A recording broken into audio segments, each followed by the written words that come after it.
When I first saw the promotions for Squid Game, I thought it was going to be a lighthearted reality TV contestant show, kind of like Takeshi's Castle or something. But it was anything but, with the gritty battle royale having scenes that will haunt your dreams. Seriously, I'm still not over episode 6. The show, which has been a massive hit on Netflix, is packed full of Easter eggs, foreshadowing, hidden details, and behind-the-scenes trivia. Some of which you may have missed the first time around, so we thought we'd take a look at them here. Let's go! Now this is a given, but there will be many Squid Game spoilers in this video, so if you don't want to be eliminated from your spoiler-free game, I'd recommend coming back to this video after you finish the show. Now, let's start with the show's biggest twist, that Oh Il-nam, aka Player 1, is actually the mastermind behind the games and the one who's running it from behind the scenes. While this was undoubtedly a shocking moment for many of us out there, myself included, there were actually many clues as to his real identity. For starters, the fact that the neighborhood in the marble game looks so much like the one he grew up in as a child, the fact that his number is 1 and that there are no other elderly players in the game, the fact that he has a deep knowledge about the games played, such as tug of war, and his delight at playing red light, green light despite all the violence happening around him. But there are some even bigger moments of foreshadowing that we missed the first time around. Such as the robotic girl's scanner in red light green light not picking him up as a player, the fact that his name translated into English is number 1 man, and in the montage where multiple contestants are waiting for the van to re-enter the game, they're all gassed except for Oh Il-nam, who just enters the van of his own volition. Also, in his conversation with Song Gi-hun, Oh Il-nam basically convinces him to rejoin the game and goes through his reasoning for why he wants to keep on playing. We really should have seen it coming. The knowledge of what the next game will entail is constantly sought after throughout the show, and players like the Doctor, who obtain information on the next game by providing favors, are eliminated due to it not being fair to the other players. However, every player had the opportunity to learn what game would be next if they paid close enough attention. That's because, on the walls of the dormitory where the players sleep, you can see murals of children playing different games, all of which are played at some point in the show. If you look closely, you can see an illustration for red light, green light, tug of war, the glass bridge, and of course, the Squid Game itself. Continuing on this foreboding train, a number of characters' deaths in the show are foreshadowed in their lives outside of the game after the vote is called to stop it. For instance, Kang Se-byok holds a knife to a man's throat and tells him she'll rip it open, which is similar to her death at the hands of scumbag Cho Sang-woo. Another resident scumbag, Jung Dae-uksu's death is foreshadowed as he jumps off of a bridge after being trapped by some gangsters trying to kill him, just like the moment he falls to his death from the glass bridge in the game. Ali also steals money and leaves a man to die, just like Cho Sang-woo does to him in the game, while Cho Sang-woo lies in a bathtub in a drenched suit, foreshadowing his fight with Song Gi-hun in the rain wearing a drenched suit. Still with the foreshadowing, at the arcade, Song Gi-hun picks a certain prize to give to his daughter due to the way it looks. Ironically, the box just so happens to resemble the coffins the players are placed in when they're eliminated, while the box has a realistic-looking gun lighter inside, perhaps indicating the true violence of the games.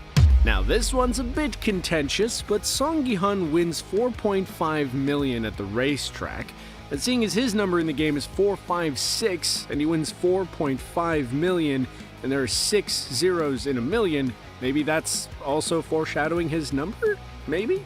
One of the most notable visuals in the show are the uniforms and masks the guards wear in the games. Seeing as the soldiers are basically indistinguishable wearing the same costumes, they're given different shapes on their masks so people can tell the difference, with the circle representing workers, the triangle representing soldiers, and the square representing managers. And I have to admit, it's a game show and these look like PlayStation symbols to me, so maybe there's that too. However, the shape of the mask and the different roles they have were based on ants and an ant colony, which fits with the animal mask theme seen throughout the show.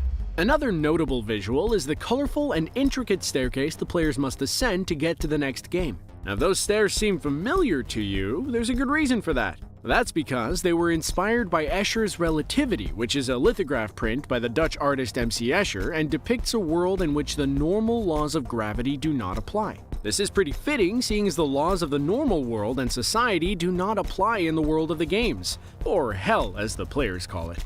Jung Ho-yeon stole many a person's heart with her performance as Kung Se-bayok, with many fans falling in love with the character. What makes it even more impressive is that this is actually her first ever acting role. But Koreans will likely be very familiar with Jung Ho-yeon, as she is a well-known fashion model in the country and was a runner-up in the 4th contest of Korea's Next Top Model. Also, Lee Byung-hun, who plays the enigmatic frontman, is a well-established actor in Korea and has also appeared in a number of Hollywood movies such as The Magnificent Seven, G.I. Joe, and Terminator Genesis. When it comes to the green jumpsuits the players wear, the show's creator, Hwang Dong-hyuk, was actually inspired by school uniforms and the outfits he used to wear as a kid. Initially, he was going to go all in on the school uniform aesthetic, but that would have included shorts, so instead opted to go with the green tracksuits, which were also picked so the red color of blood would pop on screen. The hot pink worn by the guards was picked as it's on the complete opposite side of the color wheel from the green, showcasing that the guards and players are on different teams and are opposites of one another. Now, while the Squid Game is unfortunately embroiled in plagiarism claims, with some stating it as a copy of the 2014 Japanese movie As God Wills, Hwang Dong-hyuk has claimed that his inspiration was manhwa, which are Korean comics that he used to read as a child. Before it got the title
actually on Halloween.